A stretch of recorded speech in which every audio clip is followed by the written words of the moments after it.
मज़मून physics class 9 बाब शहूं सबक वठूं। मदारती रफ़्तार कीअं मालूम कजे। हाउ टू कैलकुलेट ऑर्बिटल वेलोसिटी। अस्सलाम वालेकुम प्यारा ॿारो, सिंध ऑनलाइन स्कूल में भलीकार। मां आहियां सनाउल्ला महर।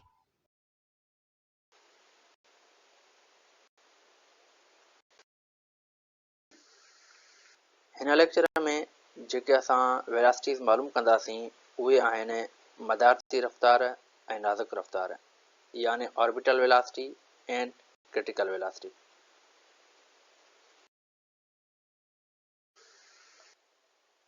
प्यारा ॿारो, जीअं त तव्हांखे ख़बर आहे त प्रीवियस लेक्चर में असांजो जेको टॉपिक हुयो उहो हुयो motion of artificial satellite around the earth, यानी मसनूई सियारनि जो ज़मीन जे चौधारी गर्दिश करणु। ठीकु आहे, अॼु जो जेको असांजो टॉपिक आहे यानी ऑर्बिटल वेलोसिटी ऐं क्रिटिकल वेलोसिटी खे मालूम करणु, उहो बि असांजो तालुक़ु रखे थो motion of artificial satellite around the earth J topic सां। हिन खां पहिरें वारे लेक्चर में असां जस्ट जेको आहे त इन्हनि वेलोसिटीज़ जे बारे में डिस्कस कईसीं त ऑर्बिटल वेलोसिटी छा थींदी आहे, क्रिटिकल वेलोसिटी छा थींदी आहे ऐं एस्केप वेलोसिटी छा थींदी आहे। इन्हनि सभिनी जे बारे में असां डिटेल डिस्कस कईसीं ऐं उन्हनि जे बारे में असां सम्झोसीं त इहे कहिड़ियूं कहिड़ियूं वेलोसिटीज़ हूंदियूं आहिनि ऐं उन्हनि जा कहिड़ा कहिड़ा कम हूंदा। ठीकु आहे, उनखां बाद में नेक्स्ट हाणे असां पंहिंजे उन वेलोसिटीज़ खे कैलकुलेट करण जे लाइ असां हिन लेक्चर में कुझु फार्मूला ड्राइव कंदासीं ऐं ॾिसंदासीं त कहिड़े नमूने सां असां जेको आहे त कंहिं बि वेलोसिटी खे मालूम करण जे लाइ कहिड़ो फार्मूलो यूज़ कयूं ऐं उन फार्मूले खे ड्राइव करण जे लाइ असां छा छा तरीक़ा इस्तेमालु कंदासीं। ठीकु आहे, या असां कहिड़ा प्रोसेस यूज़ कंदासीं। सो सभ खां पहिरीं प्यारा ॿारो, जीअं त असांखे ख़बर आहे त हीअ असांजी अर्थ आहे। ठीकु आहे, ऐं अर्थ जे चौधारी जेको आहे त कंहिं ऑर्बिट में असांजी सैटेलाइट मूव कंदी आहे।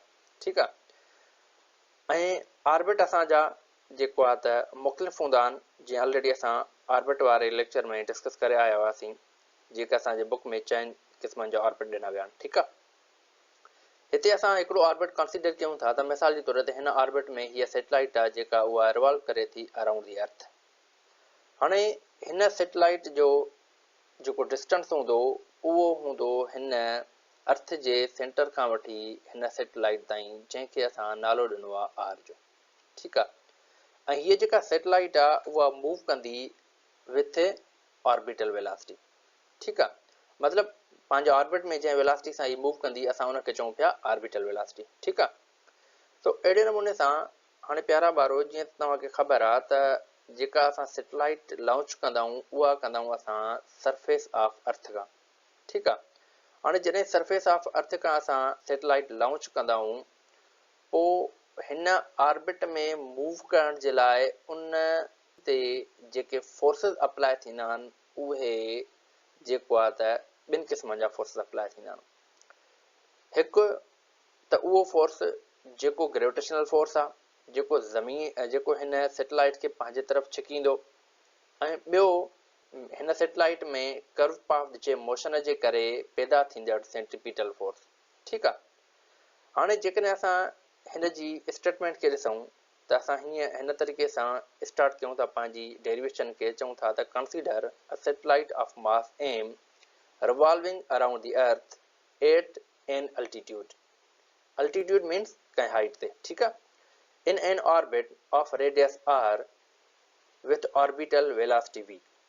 हाणे असां चऊं था त मिसाल जे तौर ते हिकिड़ी सैटेलाइट आहे जेका मूव करे थी पंहिंजे ऑर्बिट में कंहिं अल्टीट्यूड ते। अल्टीट्यूड मतिलबु त कंहिं हाइट ते। हाइट किथां असां कंसीडर था कयूं, हिन सरफेस ऑफ अर्थ खां। ठीकु आहे, हेसि ताईं। सो उन खां पोइ उन वरी ऑर्बिट जो जेको रेडियस आहे उहो असां कंसीडर कयूं था कंहिंखां, उहो कयूं था वरी असां जेको आहे त अर्थ जे सेंटर खां। ठीकु आहे, ऐं हीअ जेका वेलोसिटी आहे उहा वेलोसिटी असांजी कहिड़ी आहे, उहा ऑर्बिटल वेलोसिटी आहे। ठीकु आहे, अहिड़े नमूने सां हाणे प्यारा ॿारो, जीअं त असां डिस्कस कईसीं त हिन ऑर्बिट में मूव करण जे लाइ हिन सैटेलाइट खे सेंट्रीपिटल फोर्स जेको आहे त लॻंदो, ऐं उनजो फार्मूलो असां ऑलरेडी डिस्कस करे आया हुआसीं चैप्टर नंबर 3 में, FC = mv²/r।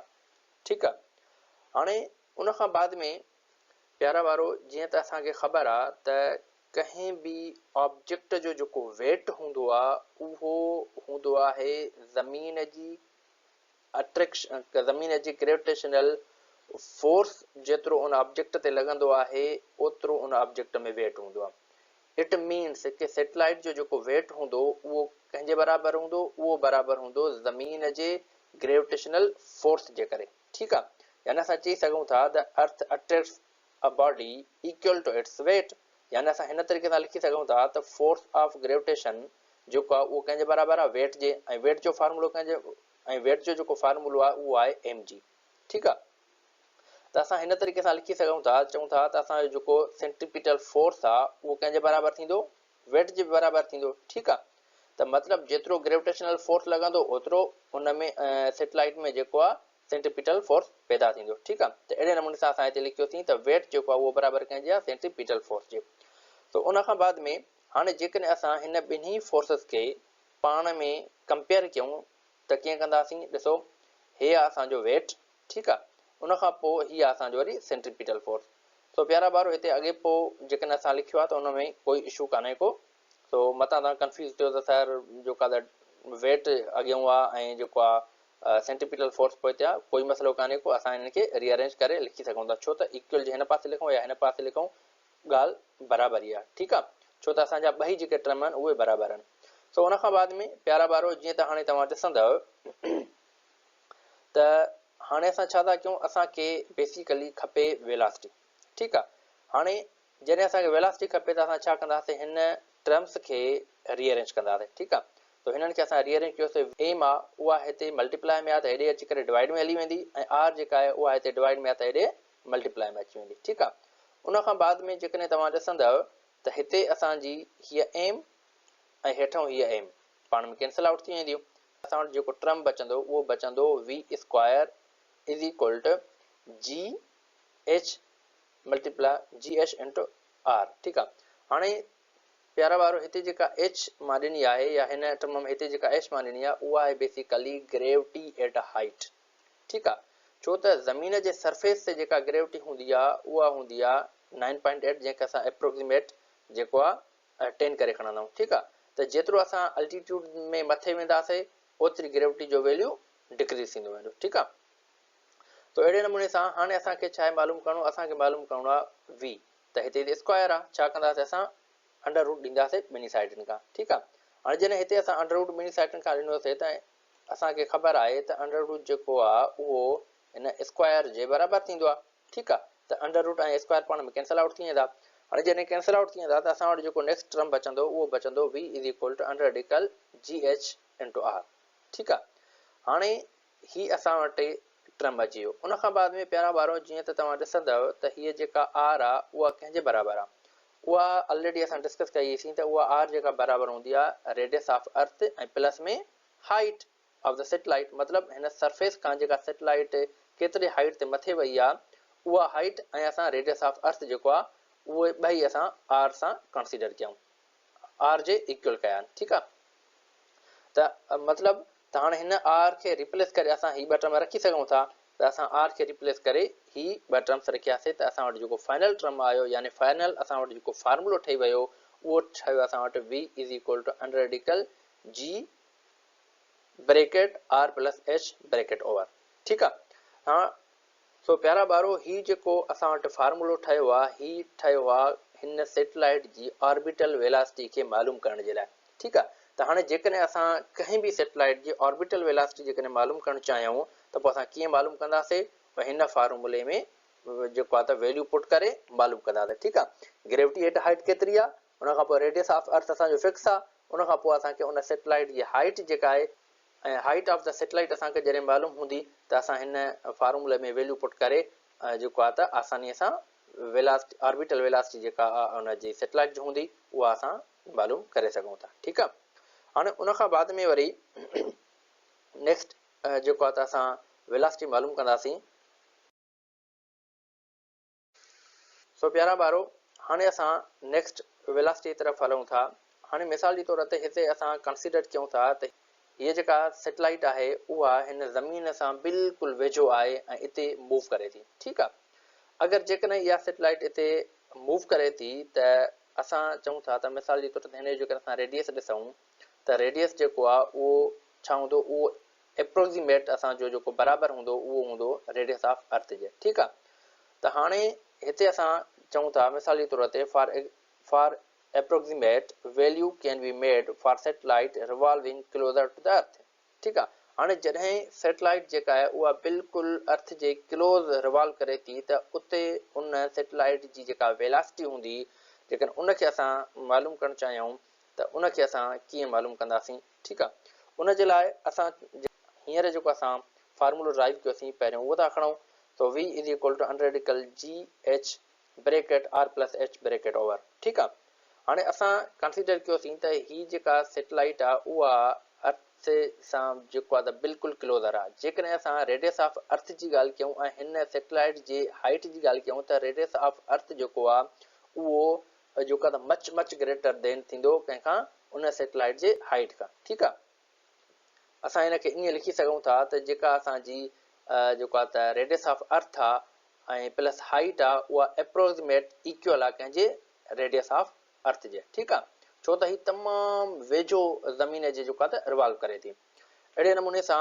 उन खां बाद में जेकॾहिं हीअ असां इन जे वेझो रिवॉल्व करे थी त इन जो मतिलबु छा थियो त जेका असांजी ग्रेविटी हूंदी, ठीकु आहे, उहा बि असां ग्रेविटी एट हाइट हूंदी, उहा बि असांजी कंहिंजे gravity at a surface of earth जे बराबरि जेको आहे त कंसीडर कई वेंदी। ठीकु आहे, उन खां बाद में हाणे छा कंदासीं, असां हिन आर प्लस एच जी जॻह ते सिर्फ़ु असां हिते आर रखंदासीं। ठीकु आहे, हिन नमूने सां त असां वटि फार्मूलो ठही वियो v is equal to under radical R G into R.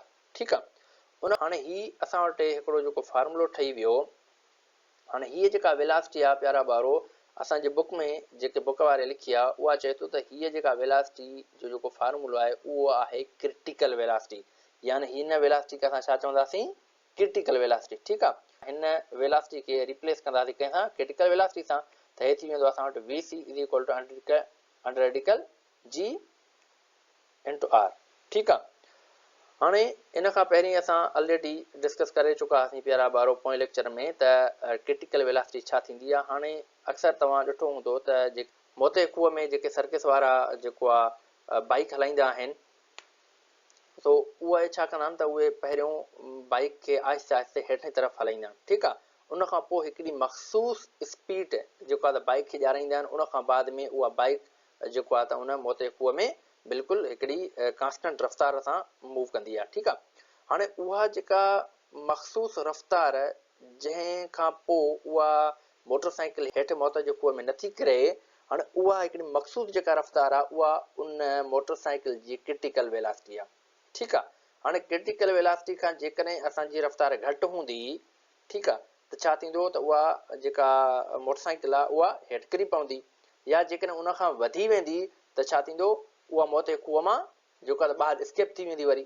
ठीकु आहे, त हाणे क्रिटिकल वेलासिटी ऑलरेडी असां पोएं लेक्चर में डिस्कस करे आया आहियूं। अगरि जेकॾहिं तव्हांखे अञा बि सम्झ में नथी अचे त तव्हां बराए महिरबानी पहिरियों पोएं लेक्चर खे थोरो ॾिसो, उन खां बाद में तव्हां हिन लेक्चर ते अचो। ठीकु आहे, हाणे उन खां बाद में असां हिन फार्मूले में जेको आहे हिन फार्मूले जे थ्रू क्रिटिकल वेलासिटी मालूम करणु चाहींदासीं त जेकॾहिं satellite closer to the earth आहे त उते हुनजी क्रिटिकल वेलासिटी छा थींदी।